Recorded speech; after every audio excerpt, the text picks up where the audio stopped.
discussion on Manipur. Point of order. Yes, get the way they want it. Sir, are you legitimate?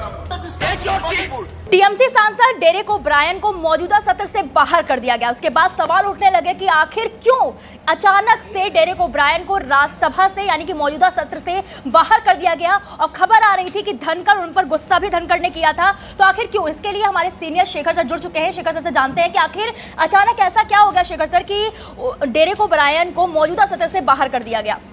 बाहर इसलिए किया गया क्योंकि आज भी जिस तरह की चीज़ें देखने को मिली सदन में वो अपने आप में थोड़ी सी हैरान करने वाली थी। हालांकि जिस तरह का हंगामा सदन में पिछले कई दिनों से होता है कोई नई बात नहीं है, लेकिन लगातार दूसरे दिन जो है वो जो सभापति धनखड़ हैं वो इस बात से नाराज थे क्योंकि डेरेक ओब्रायन का जो बिहेवियर था उससे उनको काफ़ी दिक्कत हो रही थी। एक दिन पहले ही उन्होंने डेरेक ओब्रायन को नसीहत दी थी और सीधे तौर पर उनसे कहा था कि आप सदन के बाहर फुटेज लेने के लिए जो है आप इस तरह का हंगामा करते हैं जिससे बाहर आपको पॉपुलैरिटी मिले। हूबहू उनका बयान क्या था वो बता देते हैं, जिसके बाद में करीब 24 घंटे के बाद में दोबारा से एक और वाक्य ऐसा घटा जिसके बाद में उनके मौजूदा सत्र से उन्हें जो है वो निलंबित कर दिया गया। काफी आक्रामक अंदाज में इस बार जो है इस बार के सत्र में डेरेक ओब्रायन जो है वो नजर आया और कई मौकों पर बहुत ज्यादा तेवरों के साथ वो बोलते देखे गए। हालांकि कई मौकों पर उन्हें धनखड़ रोकते भी रहे, लेकिन कल ये हुआ था जब धनखड़ ने उनसे ये कहा था कि ये आपकी आदत बन गई है, आप एक रणनीति के तहत ऐसा कर रहे हैं, आपको लगता है आप बाहर प्रचार का आनंद लेंगे, आपने सदन को बर्बाद कर दिया है। तो ये बड़ी बात थी कि आपने इस सदन को बर्बाद कर दिया है, बैठ जाइए। तो ये धनखड़ ने कहा था। धनखड़ ने ब्रायन से ये भी कहा था कि आप यहाँ क्या हंगामा के लिए आए हैं, आप यहाँ क्या हंगामे के लिए आए हैं, क्या ये आपकी शपथ है? ऐसी चालाकी कभी सफल नहीं होती। धनखड़ ने आगे ये भी कहा कि यहाँ एक सदस्य है जो व्यक्तिगत प्रचार के लिए यहाँ आया है।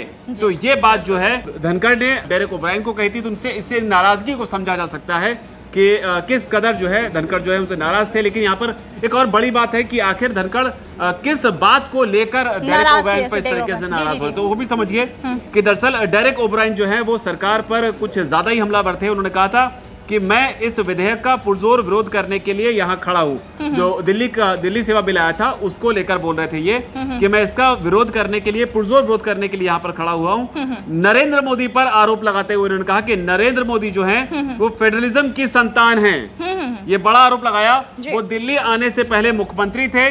डेरेक ओब्रायन ये नहीं रुके, उन्होंने आगे कहा कि लोकतंत्र का बच्चा लोकतंत्र को नष्ट क्यों करेगा, फेडरलिज्म का बच्चा संसद में क्यों आएगा, ये सुनिश्चित करेगा कि यहाँ पारित लगभग 1/3 विधेयक संघीय विरोधी हैं।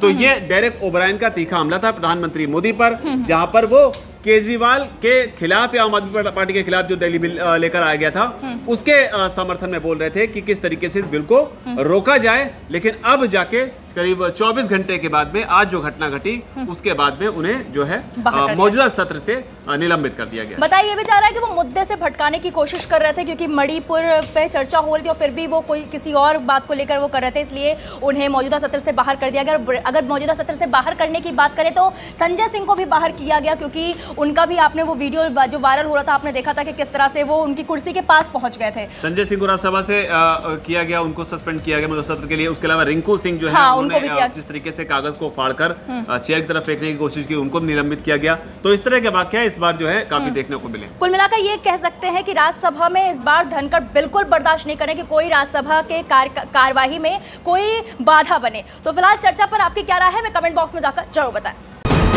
वीके न्यूज, राष्ट्र के नाम।